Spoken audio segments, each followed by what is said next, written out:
All right, and we're live. Hey, everybody, it's Anchorman here, back another episode of the Multiverse podcast, episode 26, with one of my co-hosts. We got Fame, who eventually will show up at some point where he's fighting with the almighty overlord Time Warner Cable about getting that internet set back up. And we have James here from TICGN. What's going on, peeps? And eventually we might have someone else show up. I don't know. We're going to see how it rolls on out. But anyway, Ooh, we have mystery a couple talks guest. to talk about. What's up? Ooh, a mystery guest. Yeah, eventually, hopefully, maybe. We'll see what happens. Ooh. So, yeah, let's just check it out a few things. It's been a very busy week, not so much in video games or comic news or anything like that, but really just, for me personally, I've just been slammed. Work has been absolutely crazy. Just been busy.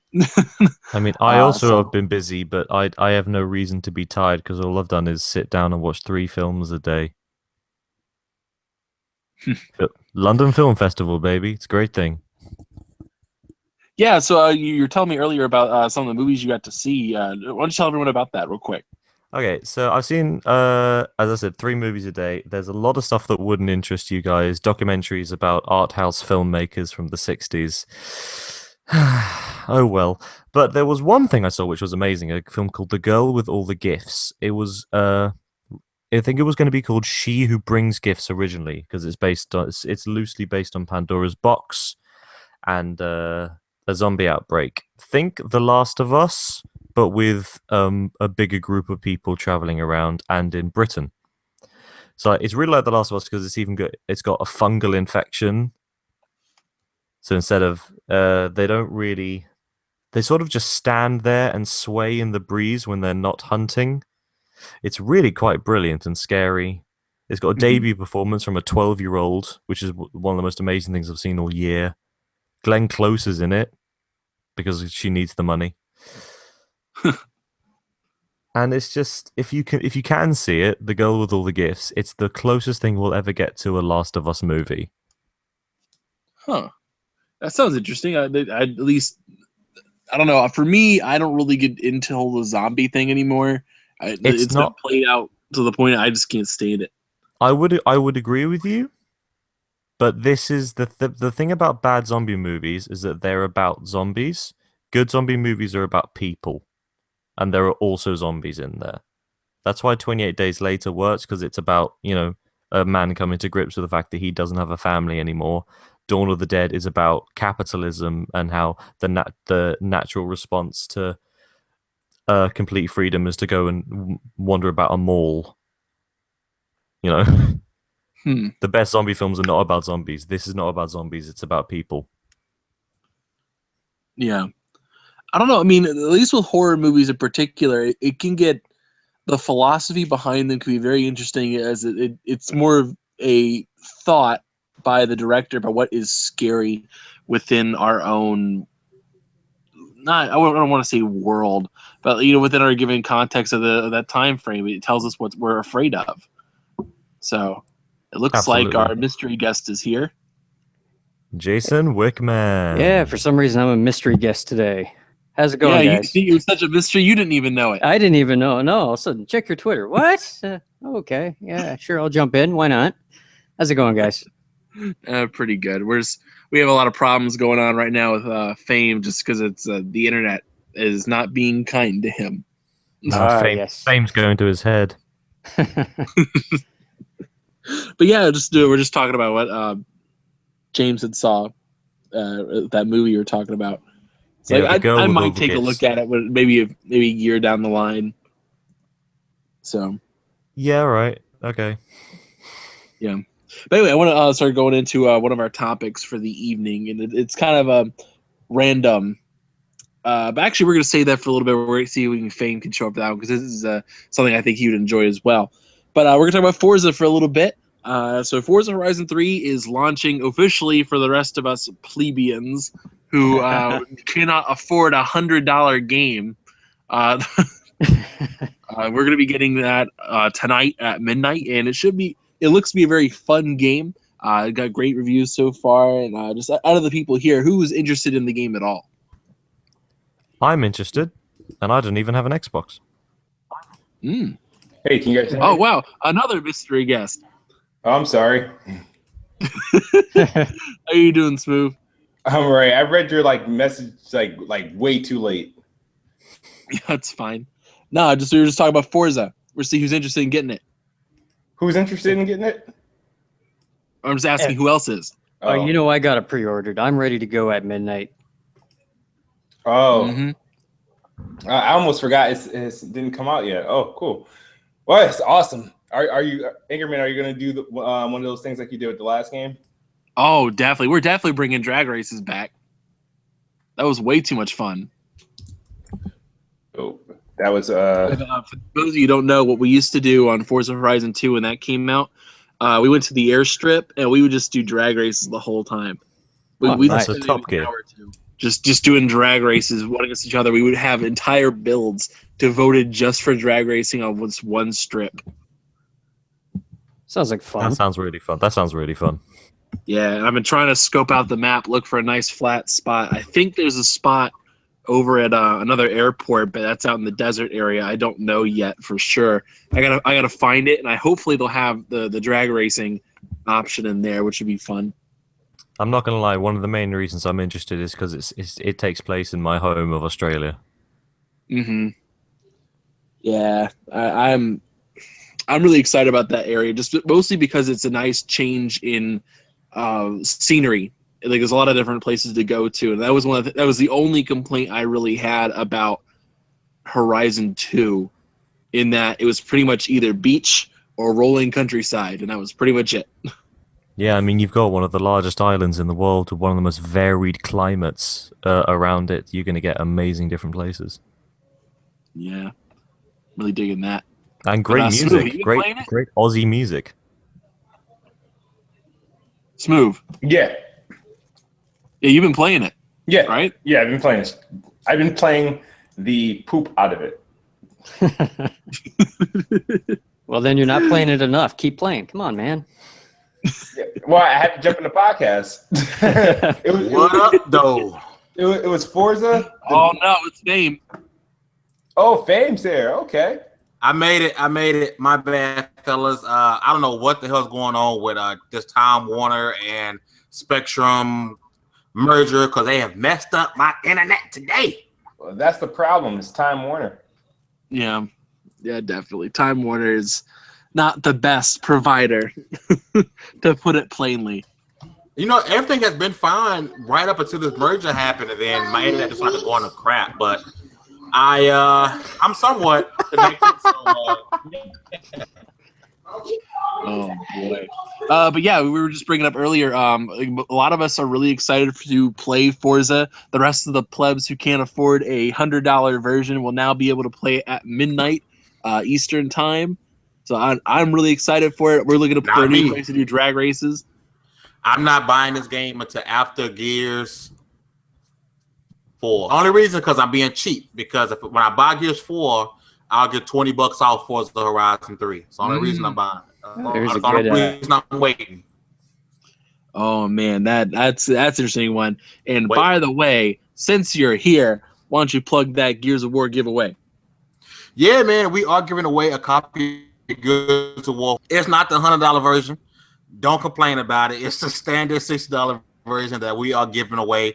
And that's coming up pretty soon. So you guys are running out of time. I'm sure Anchorman has it down in the description down below.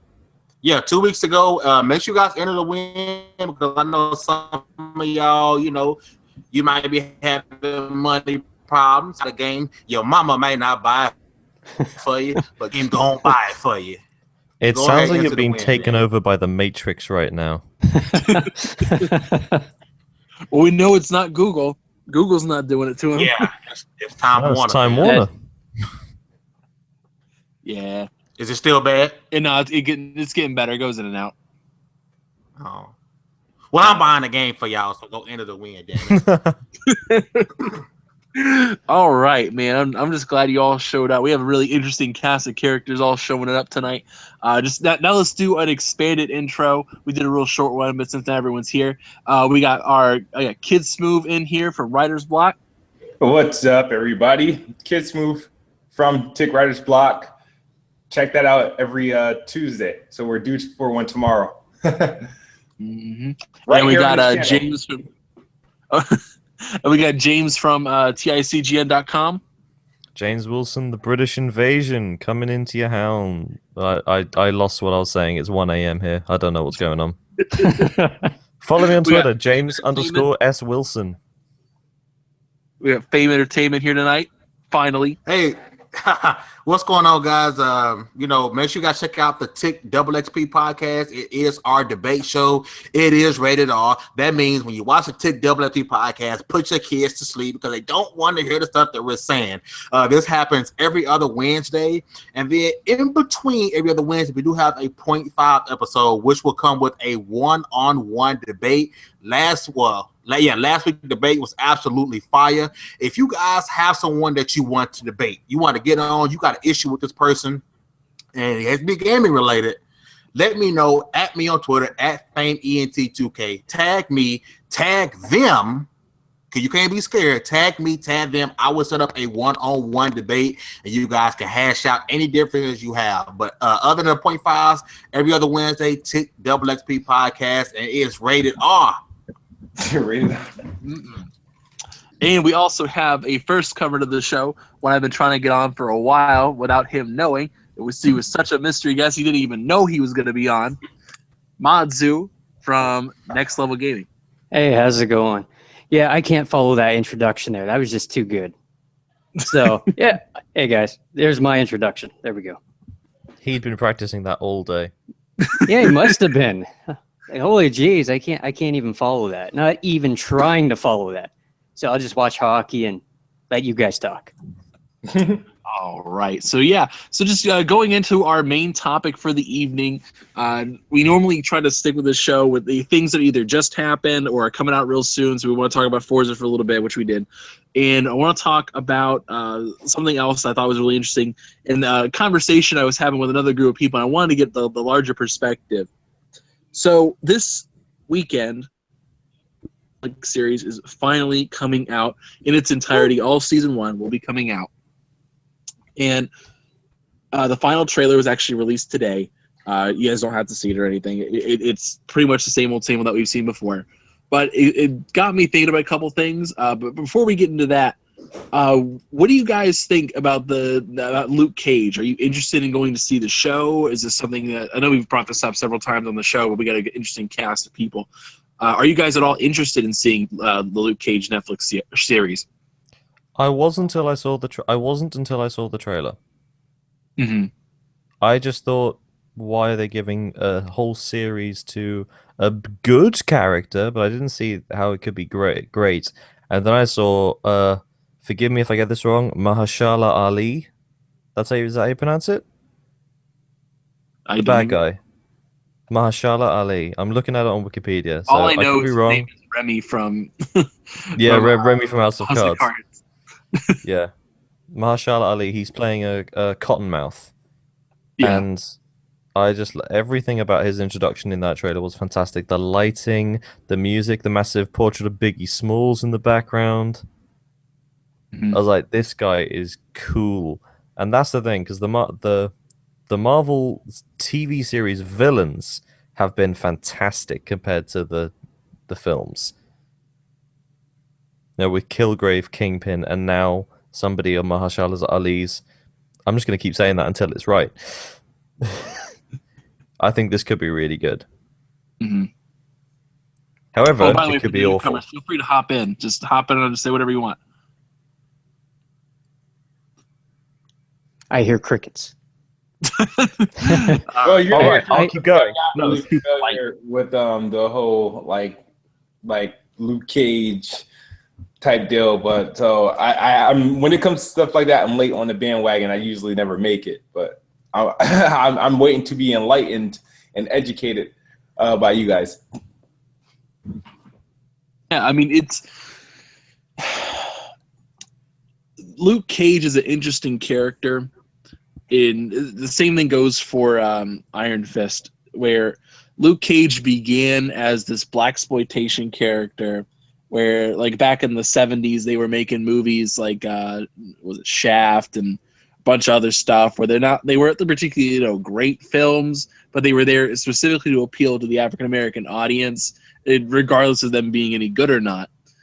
And he was that kind of character. I mean, he wore a tiara. He called himself Power Man, and he had a big puffy yellow shirt, and it looked pretty bad. And like, say Iron Fist was the same thing. The whole kung fu movie thing, everyone was just freaking out about. It was another like, hey, let's cash in on this whole vibe kind of thing. And over the years, they've really developed Luke Cage into a real complicated, deep character, and I've been dying to see him and Luke Cage, Luke Cage and Iron Fist on screen at some point. And this Michael Coulter looks like he's nailed it. I don't know, everything I saw from the Jessica Jones thing and from the trailers I'm seeing about this Luke Cage, he seems like he's got it down. Like, I don't look at him and say, oh, it's Michael Coulter trying to pretend to be Luke Cage. I say, that's Luke Cage. Like, that is the perfect guy I'm looking for. And I'm really looking forward to seeing this show. I just can't wait for him to say "Sweet Christmas." He's going to say it. Actually, that's in the trailer. When does it premiere? Oh, yeah, he did. Yeah. Friday. 30th. The The 30th of September. Cool. Which is 16 days before my Netflix subscription runs out, so I'm gonna watch it. Yep. What about you, Fame? You looking forward to seeing Luke Cage? Fame is not here anymore. Yeah, Oh no, we lost Fame. We lost Fame. Oh no, Time Warner got to him. Time Warner heard us dissing them. They're coming for Yeah, me they're like, next. they're gonna like get you kick through next. the door. Poof. What'd you say about us? No. Where were They you, got the Monzy? team out and about. Actually, I've never heard of this, so I'm staying out of this conversation. And I'm going to watch my door for Time Warner. No, wait, we don't got them here in Canada. Such a nice. And we really don't have them in the UK. I am safe as a button. Yeah, that's a great perk to have. All right. Yeah, I mean, it's here's the thing. This is a larger context. Maybe this is a little bit more. What I like about the Netflix shows, and more so from this one, is that it looks like they've nailed what the stakes are. And what I mean is, like, what's at stake here? What are the consequences of us acting or not acting? And it's something that's always pissed me off about a lot of the superhero movies. It's almost always a world-ending apocalypse kind of scenario, and no one can just dial it down a little bit. Like, not every movie has to have a end-of-the-world scenario for people to actually watch it. And that's like, it's always pissed me off. And I'm so glad that this one doesn't seem like it's that.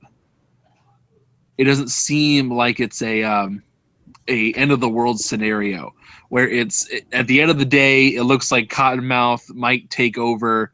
Oh, he takes over New York. Oh boy, and it's Not only even New York. It'll only be Harlem, probably. Yeah, like even that, it might just be Harlem. Like, as I said, worst case scenario might just be all in New York, but I mean, it's not anything else. And there's a lot of things like that. But I mean, the Netflix series generally do a pretty good job with that. I mean, like, they had Kilgrave in season 1 of Jessica Jones. That was, even then, that was more of a end of the, like, it could have been an end of the world or political crisis thing, because his whole point was he was trying to expand his influence through his voice, which had, pretty big problems that would come out of it. Yeah, I maintain that Kilgrave has the potential to be the most deadly Marvel villain that we've seen. Oh, probably. I mean, even then, I mean, like, no one can get out of it. So, I mean, that's clearly going to be a problem. But, I mean, even Kingpin was not to be like a one-off villain scenario. He was supposed to build up over time. So, I mean, he's still not done. And like I said, that was a little more grounded. But even then, like, it was, with a lot of superheroes, it always seems to be the stakes have to be absolutely huge or extremely personal. Like, no one ever acts just altruistically, like in a scenario where it doesn't really matter to them what the outcome is. It's almost always, oh, this guy's trying to kill me, or he's trying to kill my friends and family.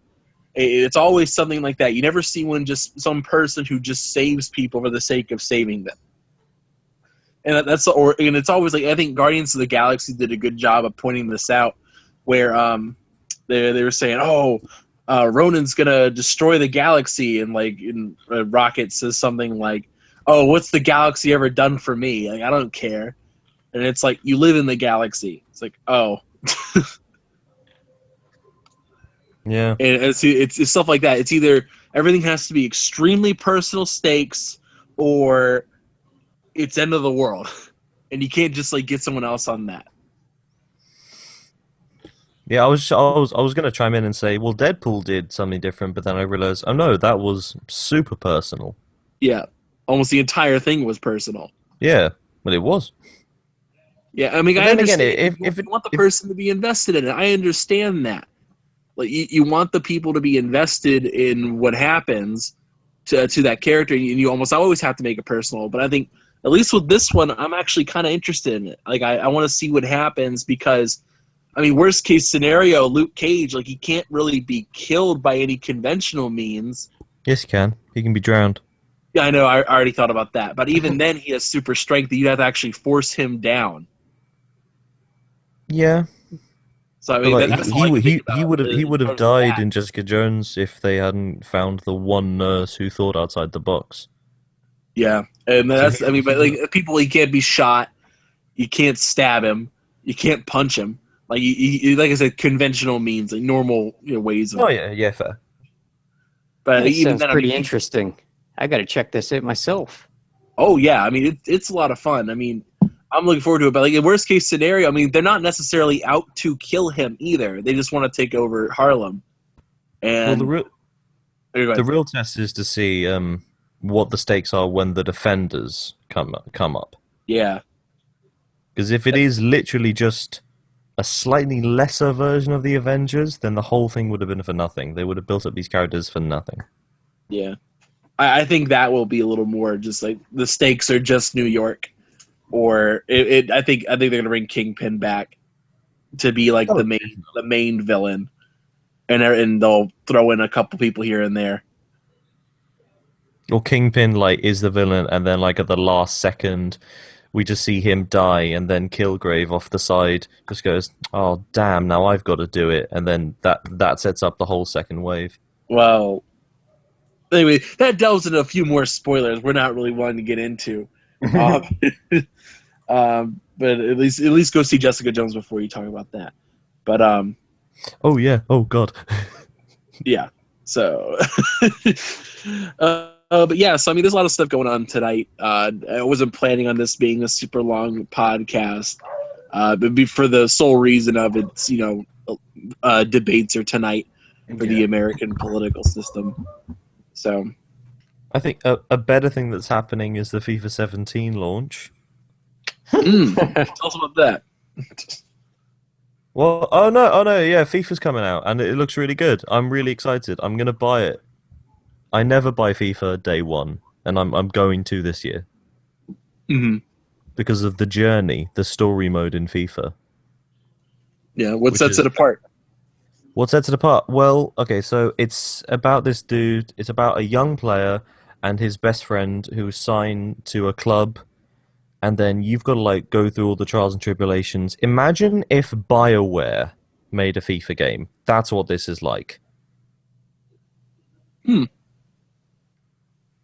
Interesting. You make decisions on the pitch. You make decisions off the pitch. It's incredible. And because because FIFA has all the licenses to all the big players, you have Cristiano Ronaldo bumping into you in the tunnel, going, "Hey, Hunter, nice work." Oh wow! And it's crazy. And for somebody who loves football like me, soccer, and for somebody even who likes it, it's incredible. The downsides is it's limited only to the Barclays Premier League. That's British football. So if your favorite team is French or German or Spanish or American in the MLS, you can't do it there. But apart from that, it's incredible. Oh wow! So it sounds kind of like what was it? what was it, 2K last year that had the super like story mode. Yeah, I but can't stand sports games with super severe story modes. but the thing about football is that you can be really romantic about it because it's such a simple game, and the rags to riches story happen all the time. In basketball, and especially the problem with NBA 2K is that game is so difficult. It's so hard. That's funny. It's funny that you say that, because I would find like FIFA soccer or any soccer game as a video game to be like the most difficult thing to play. Absolutely no way, because FIFA, the FIFA games, you can put it on a mode where basically you only have to push about 3 buttons. Oh. Like you have 1 button for offensive moves, 1 button for defensive moves, and then 1 button for passing the ball. That's it. You can make it more and more difficult on yourself, but the easiest way is so simple. That's why it's got a PEGI 3 rating. Or what's the one in America for ESRB? So the ESRB, but that Yeah. has nothing to do with gameplay. Oh At yeah, least- you know, at least yeah, because there's no cursing in it. Yeah, but that's interesting. I don't really play really sports games. I never really got into them. I think if I wanted to play it, I just go play it. Like, like go outside. Do you have EA access on your Xbox? I currently do. Yeah. I would give the Journey a go. Oh, only that mode, because it's also really good for teaching new players about how FIFA works. Because you start at a low level, and you have to get better as the player to then get into the first team and play regular games. So you, as somebody who doesn't really know how to play the game, you learn with Alex. Yeah. I think it's the most fundamental change to FIFA since online play. Yeah. And it is the only reason to buy FIFA this year, because in fact PES, Pro Evolution Soccer, made by Konami, is a better football game. It's a better simulation of football, but FIFA has this story mode, and it's worth the price. It's worth the price. Mm-hmm. I actually think it's a good idea that they're adding like story modes into these sports games and franchises. I'm hoping they come up with one for like NHL, because that's about the only sports game I play. Well, they could take Wayne Gretzky's story or something like that. Is there a famous rags to riches story in hockey? Not off the top of my head, I can't think of one. There probably is, a lot of, like underdogs or people that, nobody heard of one week and everybody knows their name the next. So there's probably a few out there. You just take one guy, you take like the aspects of different other people, and then you create a story. And since EA, as I said, they own BioWare, they have those capabilities. They know how to tell good stories. Mm-hmm. All right. That's pretty I mean, they've got Michael B. Jordan in the new NBA game. Oh yeah, I forgot about that. Come on, they've got the money and resources. It's gonna be good. Oh, I'd hope so. Like, Michael B. Jordan kind of needs a breakout right now. For every good thing he does one that's just pretty crappy. So, Wait, what was the crappy thing? So I'm thinking, okay, so for Creed, you know what? I forgot about. You know what? Thank you for reminding me, because I completely taken that out of my mind. Yeah, most people have. For me, all Michael B. Jordan is Chronicle and Creed. Yeah. He does one good thing and then one bad thing. And then does one good thing again and then does one bad thing again. Ooh, Chronicle. That's a superhero movie with good low stakes. Yeah, that's a good point right there. Yeah. But anyway, just briefly before we spread out here, I know it's a really short episode, I understand, but there's a lot of other issues going on right now, namely with the debate, and a lot of us want to watch that to see how it's all going to go down. But I want to briefly go over that some I of the can games. see is if Fame will get his own back on Time Warner. How's it going, man?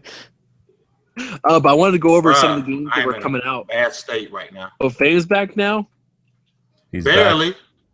Barely. They patched up that connection with duct tape. Before we split up, I wanted to get your opinion on this Luke Cage stuff. Luke Cage, what stuff? Remind me Like, what's going on. like, Oh. are you excited to go see the show when it comes out this weekend? Yeah, dude. As soon as it drops, I'm not leaving my couch. I am going to sit there and watch every episode until it's done. I may even pee on myself. I am really excited for this. Whoa! Wow, babe. I've just stumbled across a piece of trivia that might interest you guys. So, Mashallah Ali, in creating characters, he likes to like pick what kind of music they would listen to. For the Cottonmouth playlist, he's taken songs from D'Angelo, Kanye West, Mos Def, Erykah Badu, Diamond D, and Biggie Smalls.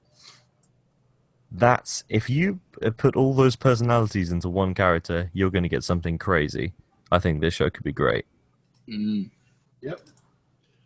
But yeah, so I mean, like I said before, I'm looking forward to the show, and we were talking about something about stakes, and like I wanted to get your opinion on some of this stuff. You're talking about how it seems like a lot of movies and TV shows in the superhero genre, for whatever reason, either the stakes are extremely personal for no real reason. Like, it's always like, oh yeah, we stole your girlfriend, or we're out to kill you, or something along those lines. And either that, or it's always the end of the world.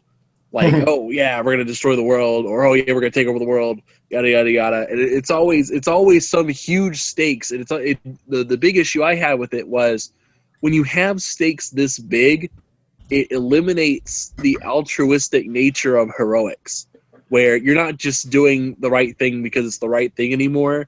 You're doing the right thing because you have to, because it fits your self-interest.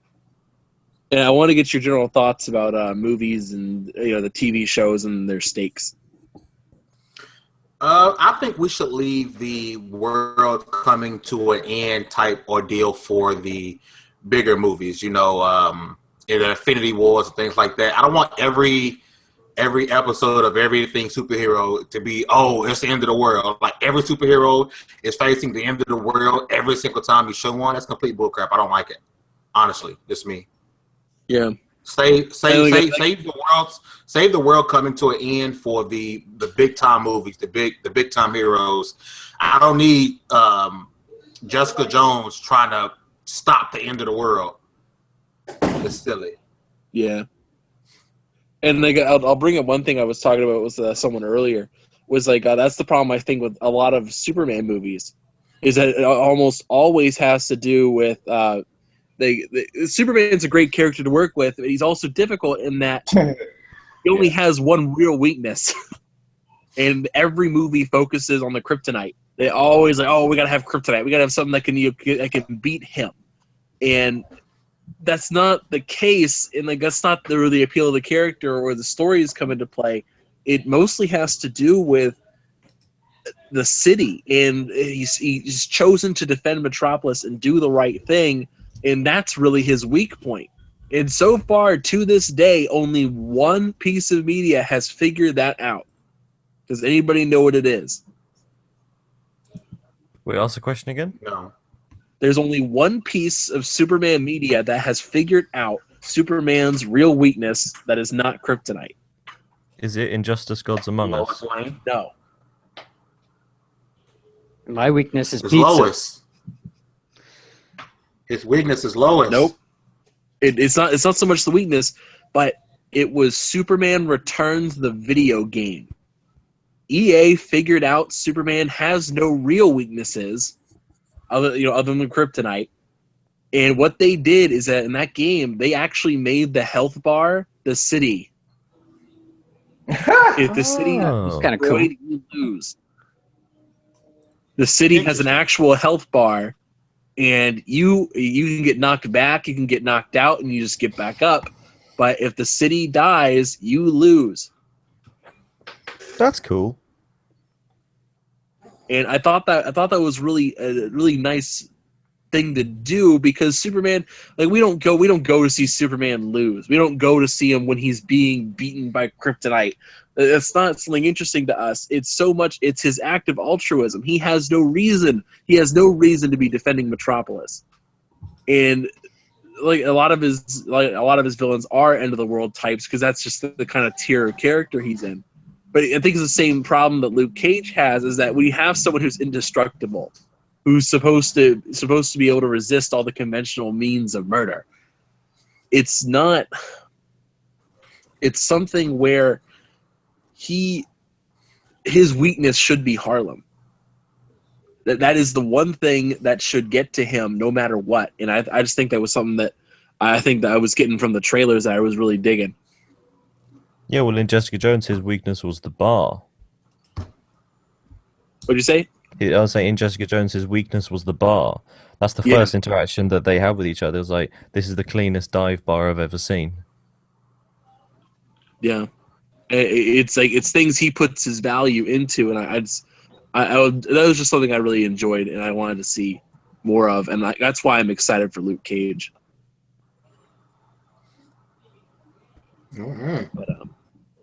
But yeah, we'll wrap it up here so everyone can go get ready for this debate. I really wanted to go over here are the games that are coming out this week, so keep an eye out for those of you. For those of you who are on just PC, Cluster Truck is coming out tomorrow. Gal Gun Double Piece, Burly Minute C. All right, Hybrid Wars and Xenoraid and the Metronomicon. Xenoraid's pretty good. I was actually playing a bit of that earlier. Oh yeah, so all right, sounds like fun. It is. There's a video up on Next Level Gaming for anyone interested. Sorry, had to plug that. For our PlayStation only people, they got Darkest Dungeon coming out. We got Light Spear, which is also going to be on PC as well. XCOM 2 is actually coming out for Xbox and PlayStation 4. We got Demon Gaze on Vita, and we got, I think that's actually it for that.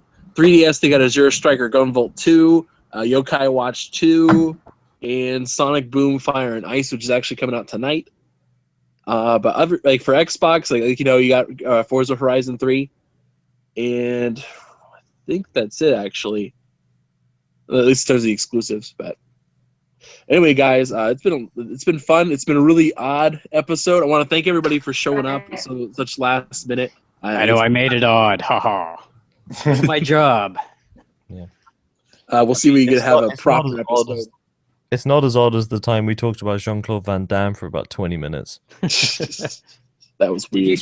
Did you see his shirt in the last movie? Well, yes, I did. His right bicep looked a little bigger than the left. I wish it was that nerdy. I don't know what you can talk about for 20 minutes. Like how much we want to see him as Deathstroke. Okay. Which, by the way, they actually cast Deathstroke. I know. It's the guy who it's Crossbones from the Marvel universe. Yeah, Joe Mango.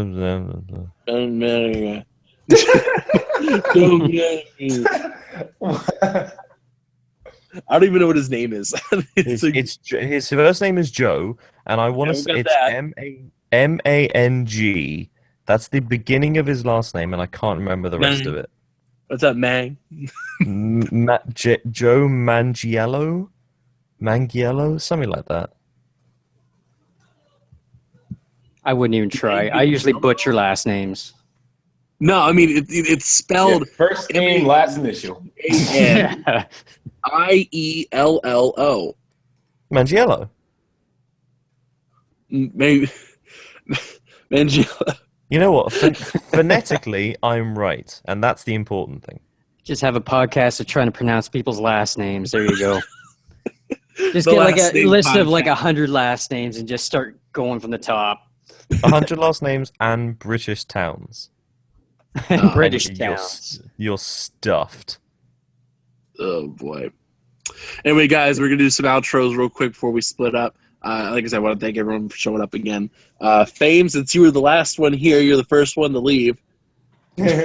Yeah, my bad, fellas. It's been one weird day for me. Apologize for not really being around. But yeah, man, make sure you guys check out the channel. Make sure you guys check out our website, tickgen.com. Make sure you guys enter to win Gears of War 4. And yeah, man, make sure you guys subscribe and smack the like button of this channel, man. All right. We also had James, who was the first one to arrive. Yeah, first one to arrive and last one to leave because I'm a party animal. Like, you can't stop me.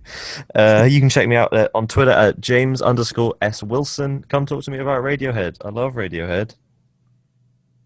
And so should you. Alright, They're a we great also band. had our first mystery guest of the evening, Madzu. All right, you guys can follow me on Twitter at ModzuXBL. I'm on the Next Level Gaming channel. You can follow, that channel for some great gameplay and some podcasts Sunday nights at 9 p.m. I guess that's a bit my plug there. I got to make a plug, like actually think one out. Yeah, and not steal HTKs. No, it's fun stealing HTK stuff. HTK, he's in the game, but not in this podcast. And we all said kids move. Yeah, I'm the best bot. Come to me for all your Xbox related content. And check out the Writer's Block podcast on this channel. Starting tomorrow, we'll be on episode 33. So hopefully, Fame, you better show up and you'll catch Nicodemus and the rest of the Writer's Show's Block. being moved? Man, I thought I'll talk to you off cam about this. All right. Yeah, I'll talk to you All right. off cam about this. But so check me out, Kid Smooth on YouTube, and follow me on Twitter. And you might have heard of me. You might have not. All right. Anyway, guys, it's been Anchorman here. Welcome to episode 26 of the Multiverse podcast, the greatest podcast on Mondays. I want to thank you guys for everyone for showing up once more time. Now, everyone's going to go off and go watch this debate and then go do the Forza Horizon, all that Forza Horizon goodness, drop it at midnight. But we'll see you guys later.